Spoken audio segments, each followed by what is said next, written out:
আবেদন করেননি তাকে বিধায়ক করতে হবে, স্পিকার করতে হবে, মন্ত্রী করতে হবে, নেতা করতে হবে, এরকম নিষ্ঠাবান একজন কর্মীকে ভারতীয় জনতা পার্টি আজকে রেকগনাইজ করেছে। তিনি পেশায় এবং সবচেয়ে বড় কথা হচ্ছে এই পথটা চালানোর জন্য রাজনৈতিক অভিজ্ঞতা এবং উচ্চশিক্ষারও কিছুটা দরকার রয়েছে।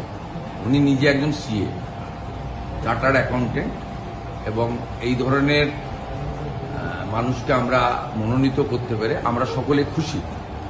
এবং উনার চালানোর ক্ষেত্রে আপনাদের সকলের সহযোগিতাও আমরা চাইব এবং আশা করব পরম্পরা মেনে। এখানে স্পিকার নির্বাচন কোনোদিন হয়নি। বিরোধী পক্ষর তাদেরকেও আমি আবেদন করব যাতে সর্বসম্মতিক্রমে স্পিকার নির্বাচনের যে ঐতিহ্য নজির রয়েছে, গতবারেও আমরা ৭৭ জন ছিলাম, আমরা কন্টেস্ট করিনি, সেই ঐতিহ্য তারা বজায় রাখবেন এবং আগামীকাল 11টার সময় স্পিকার নির্বাচন হবে।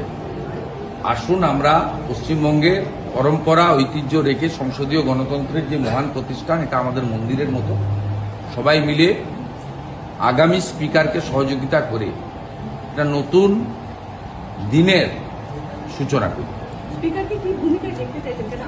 আপনারা সবাই দেখতে পাবেন 2011 সালেও প্রথমবার নির্বাচিত হয়ে বিমান বন্দ্যোপাধ্যায় ওই চেয়ারে বসেছিলেন। সেক্ষেত্রে তার রাজনৈতিক আনুগত্য এবং তিনি একজন অ্যাডভোকেট ছিলেন, এটাই ছিল পরিচয়। আজকেও ঠিক এই দুটো যোগ্যতার ভিত্তিতেই আমরা একে মনোনীত করেছি।